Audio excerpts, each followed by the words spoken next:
Suppose there was a potential candidate running for president who has experience as Secretary of State, spent 8 years in the U.S. Senate, served on other committees on the budget, environment, pension, workplace safety, health, and families, was honored as a tireless voice for children by the nation's leading child advocacy organization, and was named one of the most influential women by Time magazine.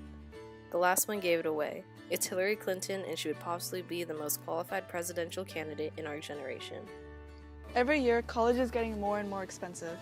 Families are unable to afford the cost of rising tuition, and students are being forced into crippling amounts of debt. Hillary Clinton's new college compact will solve the problem that almost every student faces: debt. Students will not be forced to borrow money in order to afford the basic necessities such as textbooks and tuition. Under Hillary, the federal government will do its job by making major investments into the compact by providing grants and cutting interest rates on loans. Sanders' plan for free tuition at public colleges will only bring the U.S. into further debt. Why should the ultra-wealthy be receiving free education when they can afford it? Regardless of socioeconomic status, students should be able to afford higher-level education, and Hillary will ensure that. Umpqua, Charleston, San Bernardino. Too many deaths caused by lax gun laws. Hillary has already taken steps to stop further deaths, and she is capable of more. As senator, she championed for the legislation closing background check loopholes. She also co-sponsored to extend the assault weapons ban. As president, Hillary is determined to lower the number of gun-related deaths. She's determined to close the Charleston loophole, and future shootings can be prevented if the loophole that allowed the Charleston shooter to purchase a gun is closed. If Congress doesn't do its job, Hillary is firm on spearheading the tightening of gun show and internet sales loopholes. Everyone deserves equal rights. Hillary knew this since her days as a student activist at Wellesley. It's obvious to her that the pay gap should be closed, women should be paid for family leave, and reproductive rights should be given to women. No woman should be without reproductive health care, and no woman should be without the authority to make her own decision. Join the fight for human rights. Hillary Clinton has amassed the most endorsements of the 2016 campaign so far and has had a commanding lead in endorsements even before launching her campaign. Organizations such as Emily's List, dedicated to electing pro-choice Democratic women to office, endorsed Clinton in 2007, the same day she announced her campaign. In addition, the Human Rights Campaign endorsed Clinton in early 2016 because of her commitment to advancing LGBT equality.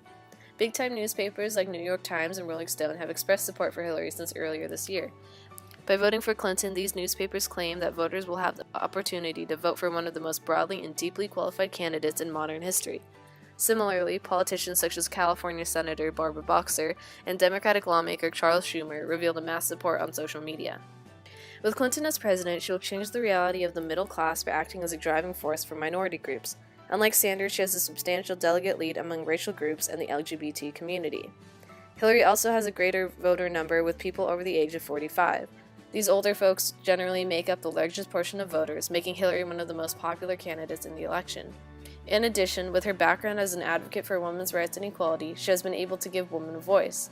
This can be seen through the gender demographic of her voters, which is over 50% female. In order to support the ideas that Secretary Clinton is standing for, groups and individuals that share the same goals as herself are raising money for her campaign.